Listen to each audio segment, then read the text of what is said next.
Selamat siang, saya Griselda dari KKN KPM UGM Unisba di periode 4 tahun 2020, dan di sini saya akan mempresentasikan salah satu program kerja saya yang berjudul Usaha dalam Pandemik, Penggunaan Strategi Pemasaran Sosial Media untuk Pengembangan UMKM atau untuk para pelaku bisnis.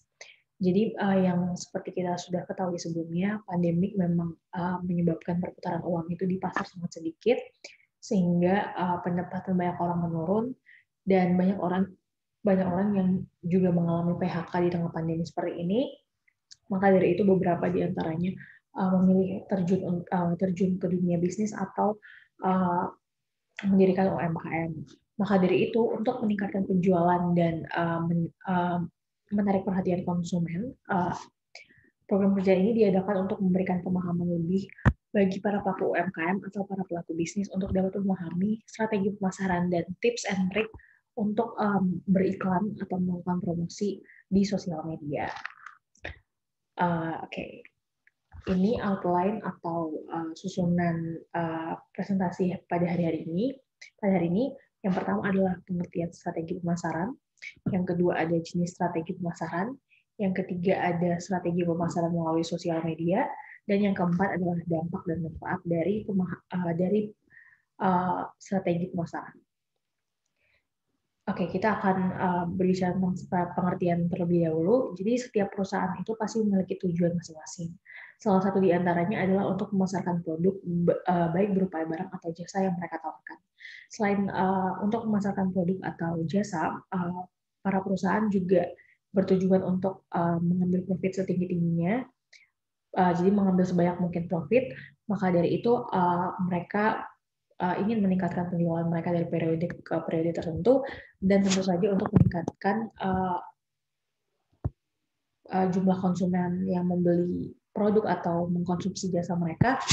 Selain itu untuk meningkatkan rasa kepercayaan yang timbul antara transaksi jual beli di antara produsen dan konsumen. Strategi pemasaran juga dapat menentukan nilai suatu perusahaan dan merupakan penghubung antara faktor produksi dan konsumsi. Jadi strategi pemasaran itu merupakan cara atau penghubung dari jadi ketika suatu barang diproduksi, mereka akan memasarkan produk menggunakan strategi pemasaran atau suatu taktik tertentu, dan yang pada akhirnya akan dikonsumsi oleh masyarakat atau konsumen. Ada beberapa jenis strategi pemasaran, tetapi pada kali ini kita akan membahas dua. Yang pertama adalah direct selling atau penjualan secara langsung.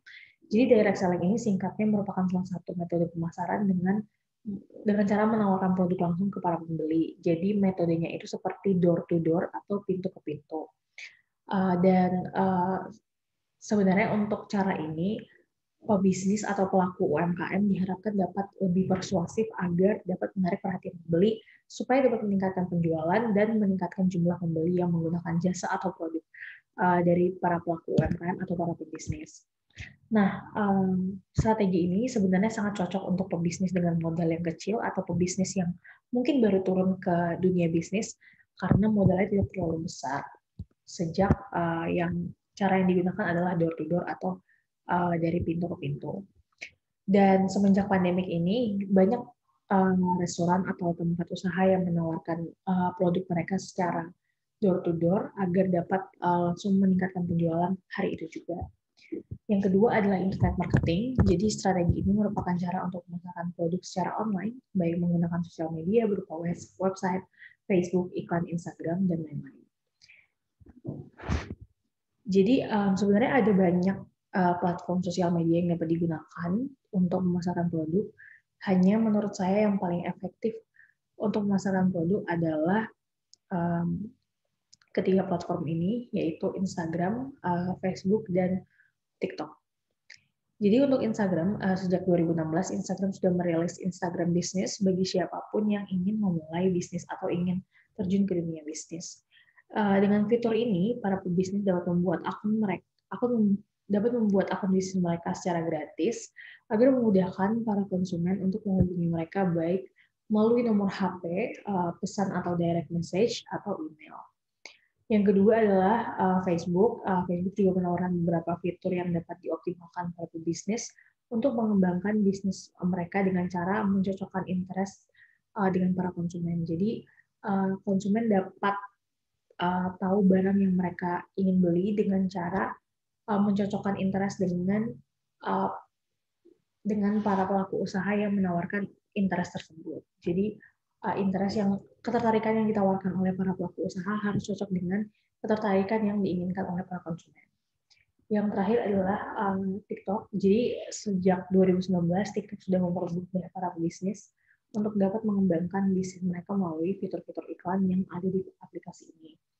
Jadi mengapa saya memasukkan TikTok di sini? Karena memang semenjak adanya pandemik, banyak orang yang sudah beralih ke TikTok, banyak orang yang sudah menggunakan TikTok, dan TikTok sendiri menurut saya sangat mudah untuk digunakan jika ingin mempromosikan sesuatu. Jadi TikTok merupakan salah satu aplikasi yang memang sangat cocok bagi para pebisnis atau terutama pemula yang ingin mengembangkan bisnisnya. Oke, yang pertama kita akan membahas strategi pemasaran melalui Instagram. Jadi salah satu fitur yang disediakan oleh Instagram adalah fitur Insight. Insight ini dapat memberikan para pelaku bisnis itu gambaran bagaimana konsumen melihat bagaimana konten mereka di mata konsumen. Jadi yang pertama ini ada reach. Jadi reach itu dari fitur ini kita dapat melihat jumlah pengguna atau jumlah followers yang telah melihat unggahan Instagram kita di periode tertentu. Jadi misalnya contohnya ini di sini dari 5 November sampai 11 November ada total 15.278 orang yang telah melihat unggahan Instagram kita. Yang kedua adalah impression. Jadi fitur ini memberikan kesempatan para bisnis untuk dapat melihat berapa kali unggahan kita dilihat oleh followers atau pengikut dalam jangka waktu tertentu. Jadi misalnya di sini juga dari rentang 5 sampai 11 November ada sekitar 36.139 orang yang telah melihat unggahan bisnis itu.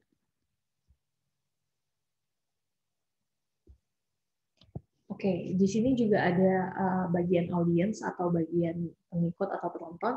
Jadi dalam bagian ini pebisnis dapat tahu gender yang melihat unggahan Instagram mereka, misalnya apakah didominasi oleh perempuan, apakah didominasi oleh laki-laki, dan rentang umur followers yang mengikuti mereka. Jadi menurut saya strategi ini bagus untuk para pebisnis untuk dapat menyesuaikan konten-konten yang akan mereka unggah sesuai dengan ketertarikan followers mereka. Jadi misalnya ada pebisnis dapat melakukan penyesuaian terhadap konten yang mereka mau unggah, misalnya dari segi caption, dari segi style, atau dari segi penyajian konten sesuai dengan kebanyakan followers mereka itu seperti apa. Misalnya ada yang mungkin kebanyakan didominasi oleh perempuan, bisa didominasi sesuai gaya perempuan, atau misalnya kebanyakan yang melihat adalah remaja atau orang-orang rentang umur 20 sampai 25 tahun, itu juga bisa disesuaikan sesuai kira-kira followers itu mau melihat konten yang seperti apa. Gitu. Terus ada juga fitur lainnya. Yang pertama adalah fitur promote. Dengan fitur ini, para pebisnis dapat menarik pasar yang lebih besar sesuai dengan interest mereka. Jadi pebisnis itu dapat menentukan audiensnya sendiri atau membiarkan Instagram memilihnya untuk mereka. Jadi pasarnya bukan hanya domestik saja, tapi sudah bisa mencapai internasional. Sehingga para pebisnis dapat menarik perhatian pelanggan dari seluruh dunia. Yang kedua adalah memanfaatkan fitur insight yang sudah saya jelaskan sebelumnya, karena dari sini kita bisa tahu seberapa besar unggahan Instagram kita sudah menarik perhatian banyak orang. Jadi di sini saya juga mau menjelaskan beberapa trik marketing lewat Instagram. Yang pertama, kita harus memilih desain yang tepat untuk Instagram kita. Jadi pebisnis dapat menyesuaikan konten sesuai dengan produk yang dipasarkan dan dengan followers yang kita punya. Contohnya bisa dilihat seperti ini. Jadi kalau kita lihat di sini, memang ini salah satu toko juga, toko cookies yang berada di Jakarta. Jadi memang feed-nya atau halaman page-nya itu sangat tertata rapi dan sudah sangat terkonsep. sehingga Instagramnya itu kalau dilihat itu bisa enak dilihat dan tidak misalnya tidak kacau. Jadi semuanya tertata rapi, terkonsep, dan ini juga dapat menarik perhatian pelanggan dan meningkatkan penjualan.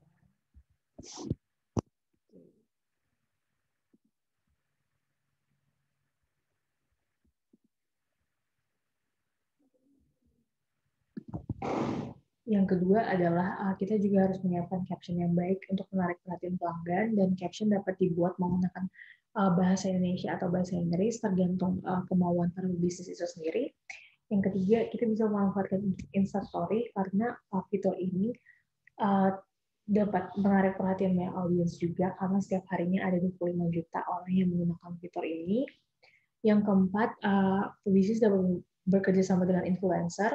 Jadi normalnya para influencer itu juga memasang tarif berbeda untuk setiap pengunggahan Instagram. Jadi misalnya kalau di halaman atau di page itu bisa lebih mahal dibandingkan dengan Instastory.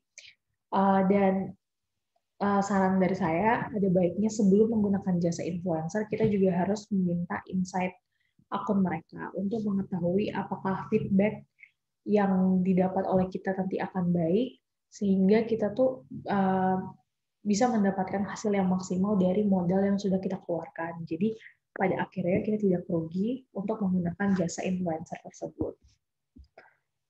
Oke, jadi ini sekedar mungkin informasi tambahan aja. Jadi ini influencer-influencer yang dirasa mampu bagi banyak orang untuk mempromosikan atau memasarkan produk mereka di khalayak umum.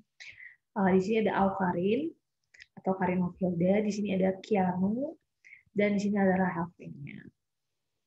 Dan lagi-lagi saya ingatkan, ada baiknya kita untuk meminta insight dari para influencer ini dan untuk mencari tahu lebih dalam testimoni-testimoni banyak orang agar apa yang kita dapatkan sebanding dengan apa yang kita keluarkan. Oke, yang kedua adalah strategi pemasaran melalui Facebook.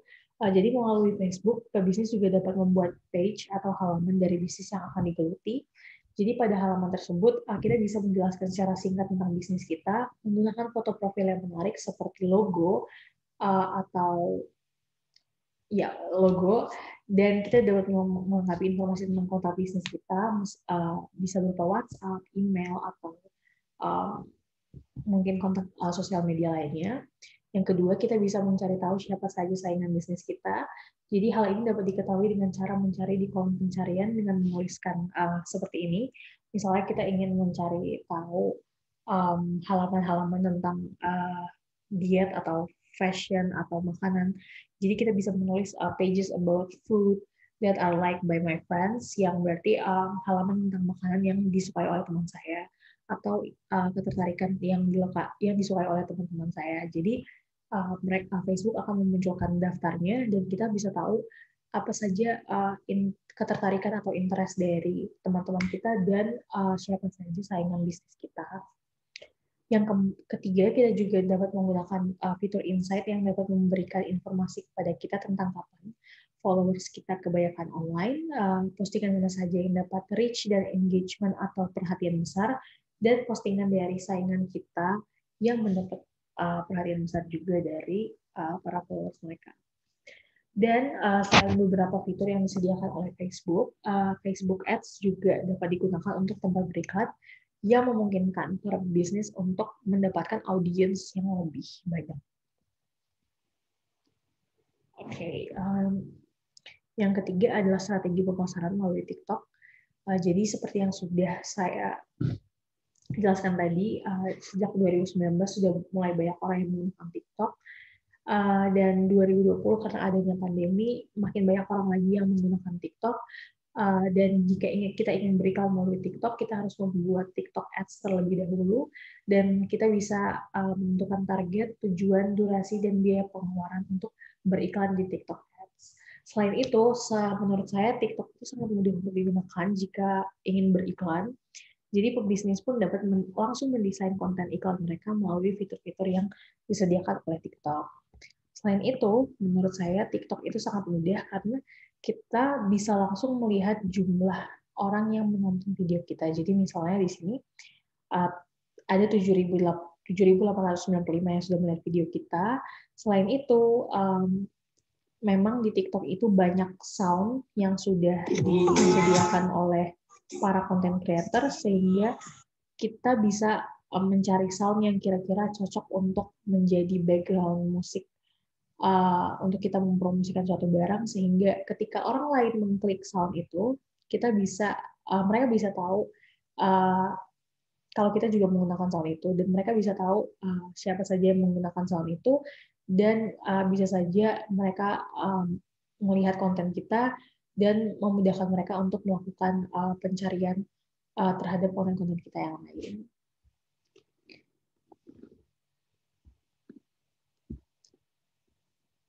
Oke, jadi ini part yang terakhir. Di sini saya akan menjelaskan dampak dan manfaat penggunaan sosial media bagi pebisnis. Jadi yang pertama, sosial media itu berdampak besar bagi UMKM dan pebisnis untuk dapat berinteraksi dengan para konsumen tentang pemasaran produk, kepuasan maupun kritik dan saran mengenai produk atau layanan yang diberikan. Dan poin yang kedua itu sejalan dengan poin pertama. Jika komunikasi berjalan baik antara pelanggan dan pebisnis, akan timbul kepercayaan dari kedua belah pihak sehingga dapat mempercepat pertumbuhan bisnis. Dan poin kedua ini menurut saya juga bagus karena jika beberapa orang sudah puas terhadap layanan dan transaksi jual beli dari bisnis tersebut, mereka akan menyebarkan itu melalui mulut ke mulut, sehingga semakin banyak orang yang tahu, semakin banyak konsumen dan semakin banyak penjualan akan meningkat, profit semakin bertambah, dan bisnis akan cepat tumbuh. Dan yang terakhir adalah dampak lainnya dari kemudahan berinteraksi adalah sosial media dapat meningkatkan penjualan bagi pebisnis seperti yang sudah saya bilang sebelumnya, atau pelaku UMKM karena dapat menjangkau pasar dan audiens yang lebih besar dan tidak terbatas pada pasar domestik saja, tetapi juga pasar internasional. Oke, sepertinya itu saja dari saya. Kalau misalnya ada yang salah atau ada kata yang kurang berkenan, saya minta maaf. Semoga presentasi ini dapat berguna bagi para pelaku UMKM atau para pebisnis untuk dapat mengembangkan bisnisnya lebih jauh lagi, terutama di era pandemi seperti ini. Terima kasih dan sampai jumpa.